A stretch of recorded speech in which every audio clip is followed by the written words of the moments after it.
जमीन, जिच्याशिवाय आपण जीवनाची अपेक्षाच करू शकत नाही. आणि म्हणून जमीन आपल्या आयुष्यात अत्यंत महत्वाची भूमिका बजावत असते. हजारो वर्ष आपल्याला अन्न पुरवून आपलं भरण पोषण करत आहे.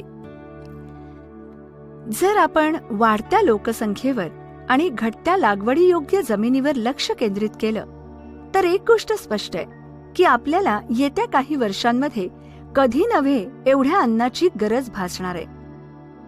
एका सर्वेक्षणानुसार 2050 साली जगाची लोकसंख्या 9.1 बिलियन पर्यंत पोहोचेल, जी आजच्या लोकसंख्येच्या तुलनेत 34% अधिक असेल आणि अन्नासाठीची मागणी 3 बिलियन टन एवढी असेल. अन्नाची ही गरज पूर्ण करण्यासाठी सध्या उपलब्ध असलेल्या जमिनीच्या तुलनेत 20% अधिक जमिनीची गरज भासेल. परंतु सातत्याने होत असलेल्या शहरीकरणामुळे आणि औद्योगिकीकरणामुळे लागवडी योग्य जमिनीची उपलब्धता कमी होत आहे. संपूर्ण जगभर हा मोठा चिंतेचा विषय बनलेला आहे. आपणा सर्वांना माहित आहे की भारत जरी शेतीप्रधान देश असला तरी मागील काळाशी तुलना करता अन्नधान्याचे प्रमाण आणि गुणवत्ता घसरलेली आहे. अनेक एकर जमीन नापीक बनलीये. शेतकऱ्यांच्या असंवेदनशीलपणामुळे असे घडले आहे.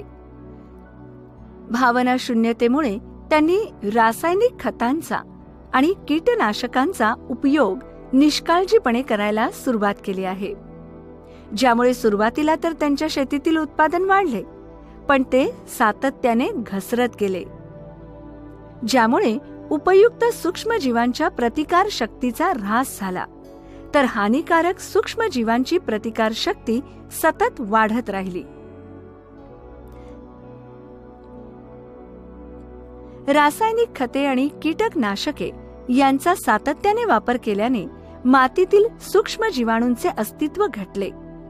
यामुळे मातीची नैसर्गिक सुपीकता सतत कमी होत गेली आणि आपली माती नापीक बनत आहे.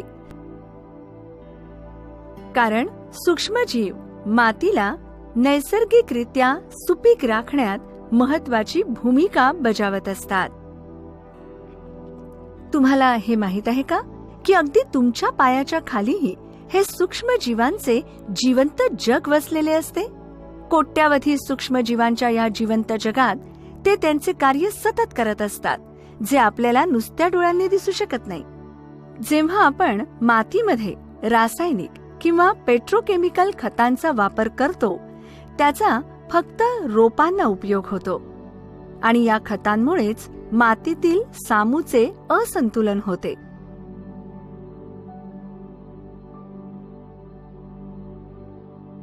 रोपे योग्य पोषण होण्यापासून वंचित राहतात. अशा प्रकारे खतांपासून रोपांना अगदी काही अंशी फायदा होतो, पण आपली माती आणि सूक्ष्मजीव यांना मात्र पोषक घटकांपासून वंचित राहावे लागते. पण शेतकऱ्यांना या सूक्ष्मजीवांमुळे जे फायदे होऊ शकले असते ते मात्र त्यांना मिळत नाहीत. मातीच्या सतत घसरणाऱ्या सुपीकतेचे निर्मूलन करण्यासाठी आणि मातीच्या सुपीकतेची नैसर्गिक गुणवत्ता कायम राखण्यासाठी ग्रीन प्लॅनेट घेऊन आले आहेत पॉवर प्लांट प्रीमियम. अनेक वर्षांच्या संशोधनानंतर हे शोधून काढण्यात ग्रीन प्लॅनेटला यश आलंय. पॉवर प्लांट प्रीमियम म्हणजे सूक्ष्म जीवाणू, नैसर्गिक संप्रेरके आणि सूक्ष्म मूलद्रव्यांचे मिश्रण असते. यात असलेल्या सूक्ष्म जीवाणूंमुळे मातीची नैसर्गिक सुपीकता राखण्यास मदत होते.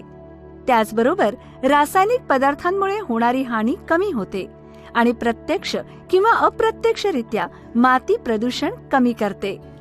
कार्बनयुक्त मूलद्रव्यांचे विद्राव्य रूपात रूपांतर करून सूक्ष्मजीव मातीच्या सामूवर नियंत्रण ठेवतात आणि म्हणून पोषक घटक जास्तीत जास्त प्रमाणात सामित करण्याच्या, शोषून घेण्याच्या रोपांच्या क्षमतेत वाढ करतात. नैसर्गिक संप्रेरकांच्या आणि सूक्ष्म मूलद्रव्यांच्या अस्तित्वामुळे केवळ सूक्ष्मजीवांची संख्याच वाढते असे नव्हे, तर रसायने आणि रोपाच्या टाकाऊ भागांमध्ये देखील बदल होतात. रोपे यांचा पुन्हा वापर सुरू करतात. परिणामस्वरूपी यामुळे पिकांचे उत्पादन आणि गुणवत्ता तर वाढतेच, पण खर्चही कमी होतो. होय, पॉवर प्लांट प्रीमियमचा वापर करून अनेक प्रकारचे उपयुक्त सूक्ष्मजीव तयार होत राहतात आणि त्यांच्याच माध्यमातून तुमच्या रोपांना एकूणच पोषक घटक मिळतात आणि ती निरोगी बनतात. परिणामस्वरूपी तुमच्या रोपांची प्रतिकार शक्ती वाढते आणि ती अनेक रोगांचा सामना करू शकतात.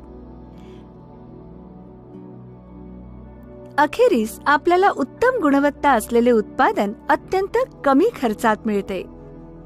पॉवर प्लांट प्रीमियमचा वापर फक्त जमिनीची मशागत करण्यासाठी केला गेला पाहिजे. ते वापरण्यास अत्यंत सोपे आहे. 1 एकर जमिनीसाठी 1 लिटर पॉवर प्लांट चिखलात, कंपोस्टमध्ये, खतामध्ये किंवा मातीमध्ये मिसळा आणि संपूर्ण शेतात ते एकसारखे पसरा. पॉवर प्लांट प्रीमियमचा वापर नायट्रोकिंग, स्ट्रेस आउट आणि ब्लूम यांच्यासोबत केला जाऊ शकतो. जमीन जर आजारी असेल, तिला झाले असतील अनेक विकार, तर तिची मशागत करा प्रीमियमने आणि आनंदाने जगा, पैसा मिळवा चिक्कार.